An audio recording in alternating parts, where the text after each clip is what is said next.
I spent years believing that healthy teeth came down to one thing: brushing harder, cleaning more often, and trusting the newest products lining the shelves of every pharmacy. As a dentist, that was the world I lived in. Every day I watched people walk into my office carrying the same frustrations: bleeding gums, bad breath, yellow teeth, sensitivity so painful they couldn't drink cold water anymore. And every single year the solutions became more expensive, more aggressive, and somehow less effective. It wasn't just frustrating professionally, it was confusing on a deeply personal level, because I had dedicated years of my life to studying the science of the mouth. I had sat through thousands of hours of lectures. I had read textbooks that explained in precise anatomical detail how enamel forms, how cavities develop, how gum disease progresses. I had treated hundreds of patients with clinical precision and genuine care, and yet the same people kept coming back, the same problems, the same cycle, year after year. At some point, I had to ask myself an honest question. Was I actually helping people, or was I just managing their decline? That question didn't sit well, but it was the right one to ask, because the moment I started questioning what I had been taught, the entire picture began to shift. But there was one thing I could never explain: my grandfather. He lived to 90 years old with almost no dental problems, no chronic gum disease, no constant procedures, no drawers filled with expensive mouthwashes or whitening treatments. His teeth weren't perfect Hollywood teeth, but they were strong, healthy, and surprisingly resistant to aging. And the older I became, the more that bothered me professionally. Because according to everything I had been taught, it shouldn't have been possible. He didn't have access to the advanced toothpastes we have today. He didn't follow complicated 10-step oral care routines. He didn't own an electric toothbrush or use specialized gum serums. He had simple habits, simple tools, and a life lived mostly outdoors with food that came directly from the land around him. His generation didn't obsess over oral hygiene the way we do now. And yet the results were in many ways far better than what I was seeing in my modern clinic every single day. For years I assumed it was genetics. That was the easiest explanation. But after I began studying oral inflammation, bacterial ecosystems, and the connection between the mouth and the immune system, I realized something that completely changed how I saw dentistry forever. The mouth is not just teeth, it's a living ecosystem, and most people are accidentally destroying it every single day. I still remember the night that realization hit me. I'd been reading research about the oral microbiome, the delicate balance of good and bad bacteria living inside the gums, tongue, cheeks, and enamel. What shocked me most wasn't the presence of harmful bacteria. We already knew those existed. What shocked me was discovering how essential the beneficial bacteria actually are. Some strains don't just live in the mouth. They actively defend it. Think about what that really means for a moment. Inside your mouth right now, there are billions of microorganisms. Some of them are working against you, creating acids, triggering inflammation, destabilizing gum tissue. But others are working for you. They're competing with harmful species for space and nutrients. They're producing compounds that neutralize threats. They're communicating with your immune system in ways scientists are only beginning to fully understand. This wasn't fringe science. This was published research appearing in respected scientific journals. A landmark study published in a major scientific publication found that people who maintained strong dental health consistently showed a significantly higher population of beneficial bacteria in the mouth. Not better toothpaste, not more brushing, more good bacteria. That was the moment I started connecting the dots between modern dental problems and something much deeper. Many of the products people use daily are so aggressive that they wipe out both harmful and beneficial bacteria at the same time. The result? A mouth that constantly struggles to restore its natural balance, and when that balance disappears, inflammation begins, sensitivity begins, bad breath begins, gums start receding. The strange part is that most people think they need stronger products at that point, when sometimes the real problem is that the mouth never gets the chance to heal naturally. Here is something that nobody ever explains in a standard dental appointment. The oral microbiome is not a static thing. It is dynamic, responsive, and deeply influenced by everything we put into our mouths every single day. Toothpastes, mouthwashes, antibacterial rinses. Many of these products are formulated with the assumption that bacteria equals bad. Kill the bacteria and you solve the problem. That logic sounds clean and rational, but biology doesn't work that way. When you use a product that indiscriminately destroys oral bacteria, you create a vacuum, and nature always fills vacuums. The problem is that harmful bacterial strains tend to repopulate faster and more aggressively than beneficial ones, so the cycle becomes destroy everything, watch the bad bacteria come back stronger, feel the problems return, reach for a stronger product, repeat. This is the exact cycle I was watching play out in my clinic every single week. And once I understood the mechanism behind it, I couldn't unsee it. That's when I came across studies involving specific probiotic strains like Lactobacillus paracasei and Lactobacillus reuteri. At first, I was skeptical. Probiotics were something I associated with digestion, not oral health. But the deeper I researched, the more impossible it became to ignore what I was seeing.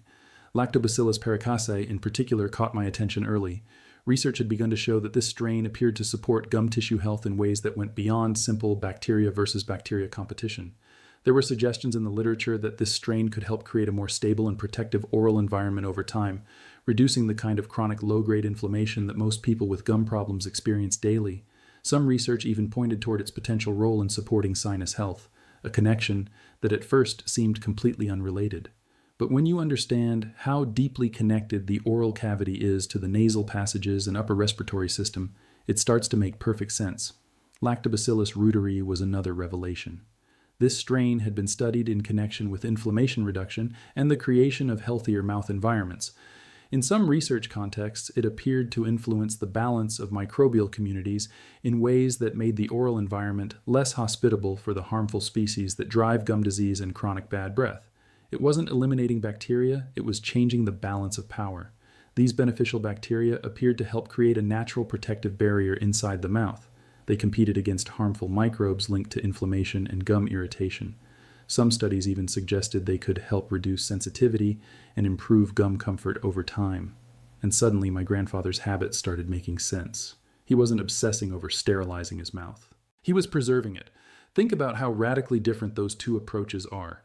Sterilizing means destroying everything. It means treating the mouth like a contaminated surface that needs to be disinfected repeatedly.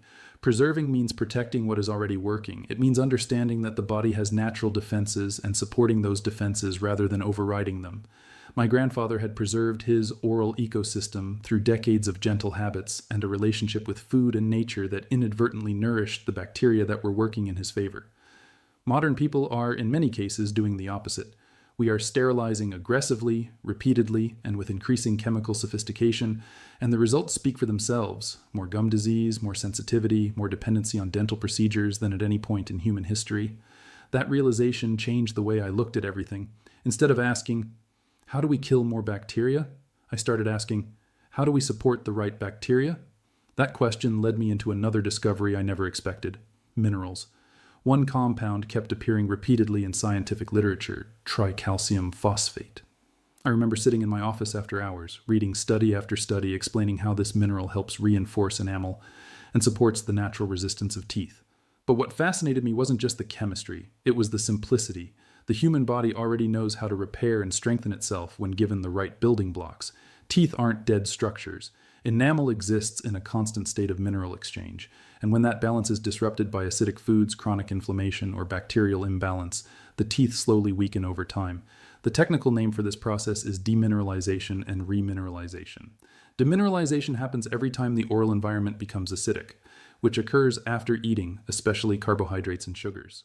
Remineralization happens when the oral environment becomes neutral again, and minerals from saliva are redeposited into the enamel.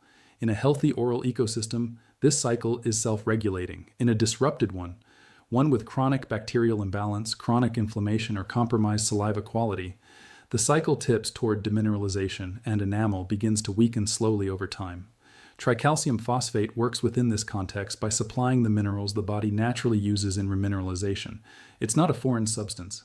It's a building block the body recognizes and uses. When it's present in sufficient quantities in the right oral environment, it supports enamel health in a way that feels almost frustratingly obvious in retrospect.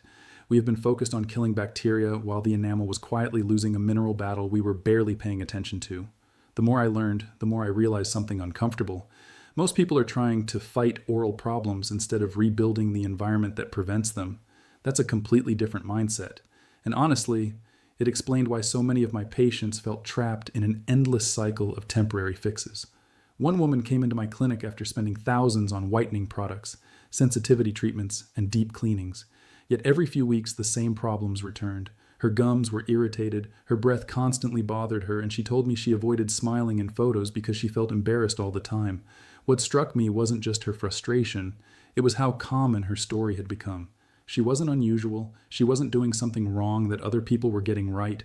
She was following exactly the advice given to her by every dental professional she had ever visited. Brush twice a day, floss, use mouthwash, come in every 6 months for cleaning, and she was still suffering. Her story, and dozens of stories like hers, is what finally pushed me to look beyond the standard protocol and ask what was actually missing. Not what product she hadn't tried yet. What fundamental element of oral health she had never been told about. The answer, I came to believe, was the microbiome, and everything that supports it.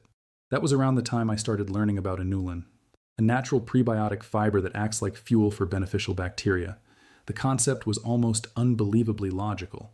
If probiotics are the defenders of the oral ecosystem, they also need nourishment to survive and remain active.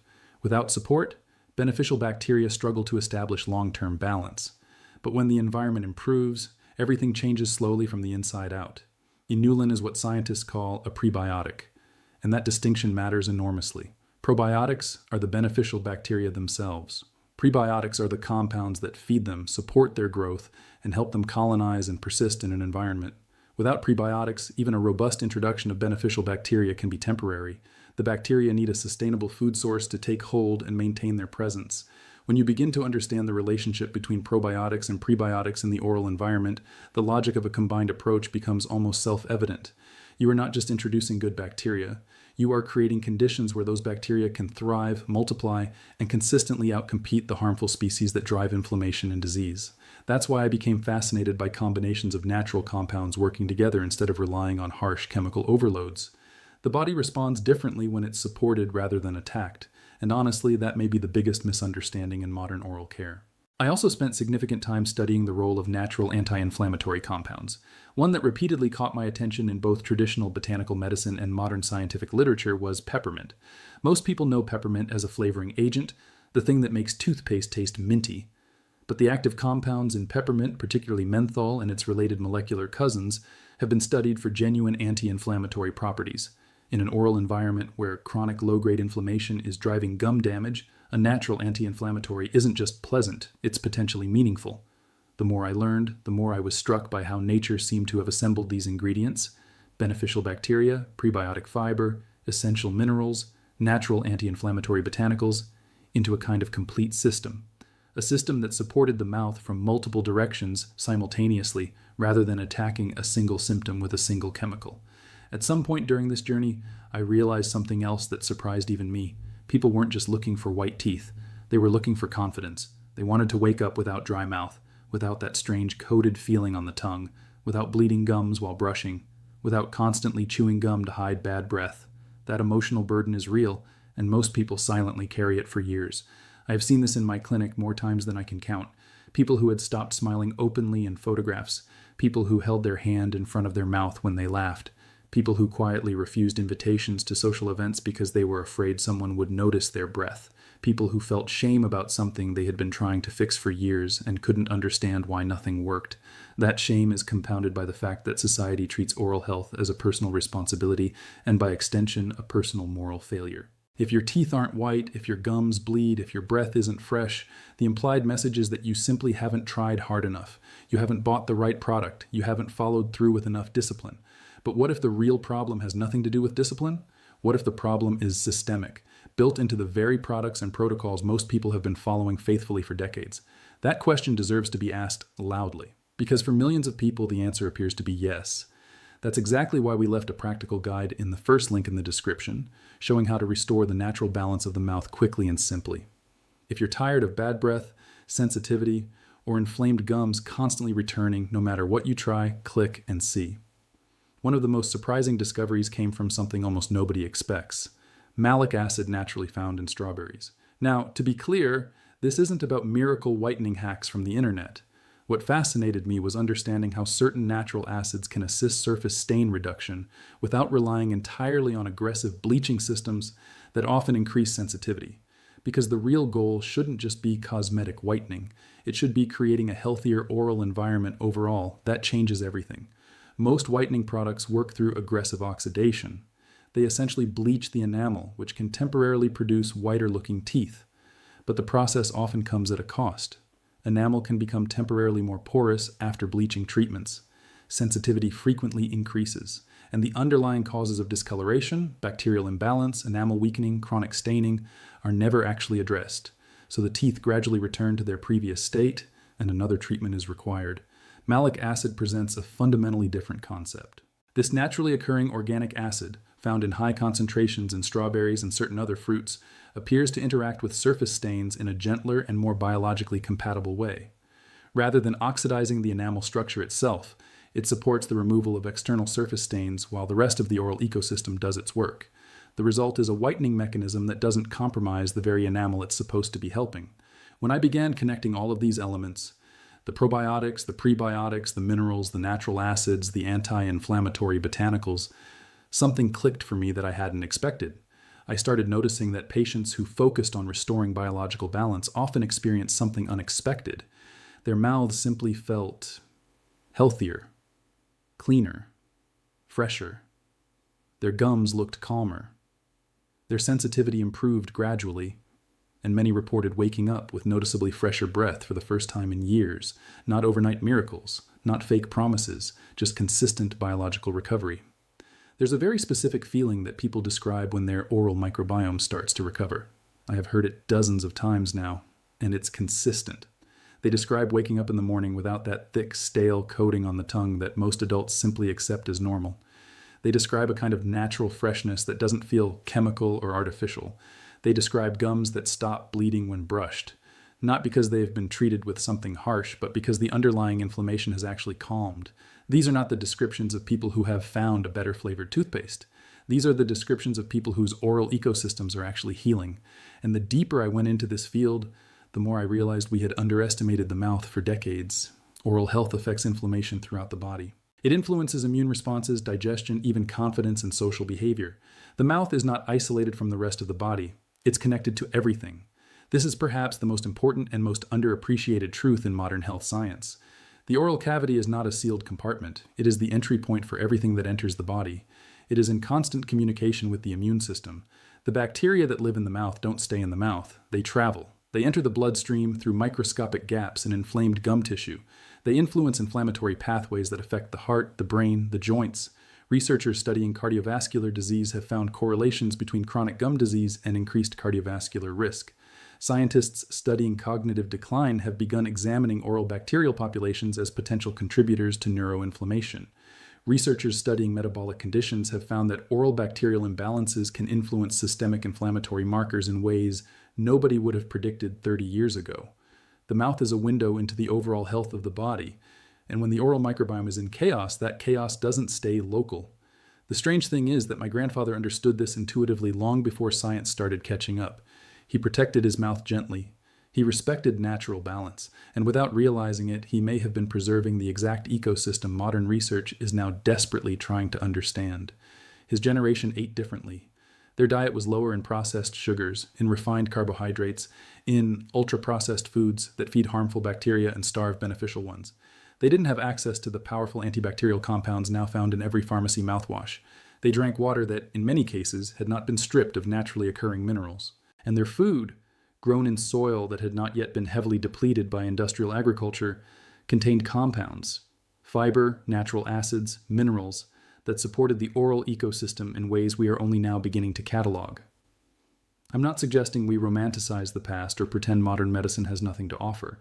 The advances in dental care over the last century are genuinely extraordinary, but somewhere along the way, in the race to develop more powerful products and more aggressive treatments, we may have lost sight of something fundamental. The body is not your enemy. The bacteria in your mouth are not simply a threat to be neutralized. The oral ecosystem is a living, responsive, intelligent system that, when given the right support, is extraordinarily capable of protecting itself. Today, when patients sit across from me frustrated after years of expensive products and disappointing results, I no longer start by talking about stronger chemicals or harsher routines. I start by talking about balance, about rebuilding, about supporting the body instead of constantly fighting it. I talk about what happens when you introduce strains like Lactobacillus paracasei into a depleted oral environment, how gradually over time those strains begin to establish themselves, to crowd out more harmful species, to reduce the chronic low-grade inflammation that has been quietly damaging gum tissue for years. I talk about how B. lactis BL04 has been studied not just for its oral health effects, but for its broader influence on the respiratory tract and immune function, a reminder that the mouth is not a separate system, but an integrated part of the body's entire defensive architecture.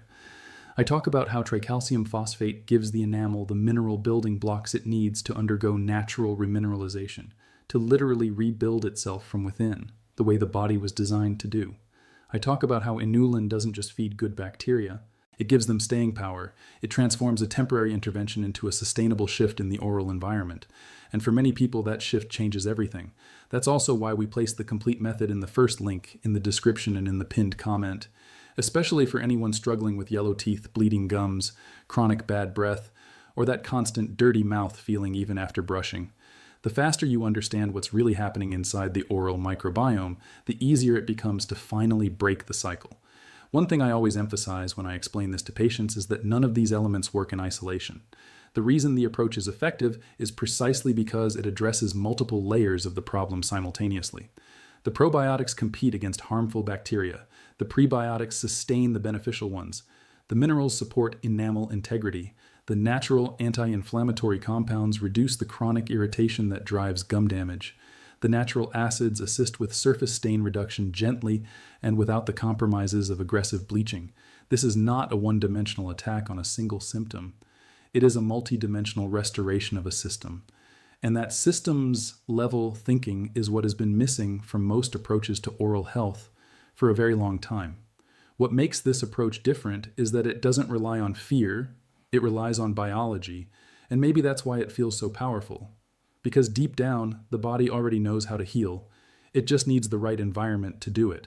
Over time, I personally noticed changes too. Less irritation after long clinic days, fresher mornings, teeth that felt smoother naturally. That heavy, inflamed feeling many people normalize simply started disappearing. And the more I experienced it myself, the harder it became to ignore what I had spent years overlooking. The mornings were the most striking. Most adults have accepted morning breath as simply how the mouth works after a night's sleep. There's even a clinical name for it. But when you understand the microbiome, you start to understand that the intensity of morning breath is, at least in part, a reflection of what is happening biologically overnight. When harmful bacterial species dominate the oral environment, they are actively working while you sleep, consuming dead cells and food debris and producing volatile sulfur compounds as a byproduct. Those compounds are the source of the odor. When beneficial bacteria are present in sufficient numbers, the balance of that overnight biological activity shifts. The harmful species are competing for resources rather than operating unchallenged. The production of those volatile compounds decreases, and the result is something that most people haven't experienced since childhood, waking up with a mouth that doesn't feel like a problem that needs to be immediately solved. This wasn't some internet trend. It was the intersection of ancient habits, modern microbiome science, mineral research, and natural biological restoration finally coming together in a way that actually made sense. I have watched this understanding transform the way I practice dentistry. I still do cleanings, I still treat cavities, I still handle the clinical realities of damaged teeth and serious gum disease, but my conversations with patients are different now. I spend more time talking about the ecosystem than I do about the products. I spend more time explaining the why behind what is happening in their mouth than I do prescribing the next treatment. Because when people understand the real mechanism, when they understand that their chronic bad breath is not a hygiene failure but a microbiome imbalance, when they understand that their sensitive teeth are not just an inconvenient condition to manage with a special toothpaste, but a signal that enamel remineralization is being outpaced by demineralization, they start making different decisions. They start asking different questions. They start looking for approaches that address root causes rather than just suppressing symptoms. And that shift in understanding is, in my experience, the beginning of real and lasting change. And honestly, I sometimes wonder how many people are still trapped in cycles of sensitivity, inflammation, and insecurity simply because nobody ever explained the real problem to them. Not everything needs to be attacked. Sometimes it needs to be restored. I think about the woman who came in having spent thousands of dollars and years of frustration trying to fix a problem nobody had properly explained to her. I think about the people who avoid smiling in photographs. I think about my grandfather living to 90 with strong, healthy teeth, not because he had access to better products, but because he had never broken the ecosystem that was quietly protecting him all along. And I think about how many people are one conversation away from understanding that the cycle they are stuck in is not inevitable. that the sensitivity they have normalized doesn't have to be permanent, that the bad breath they are managing day by day doesn't have to be a lifelong companion, that the gums that bleed a little every time they brush aren't just a minor inconvenience to accept. These are signs. They are the mouth's way of communicating that the ecosystem is out of balance. And when you understand that, truly understand it, you stop reaching for the next stronger product and start asking how to restore what the body was designed to do naturally. The science supports this. The biology supports this. And the experience of countless people who have shifted their approach and finally broken a cycle of frustration and disappointment supports this too. If this story opened your eyes to how powerful the oral microbiome really is, subscribe to the channel and stay with us for the next videos. Because once you understand how the body truly works, you start seeing health in a completely different way. And there's still so much more most people have never been told. The mouth is where it begins. And understanding it, really understanding it, might be the most important thing nobody ever told you about your health.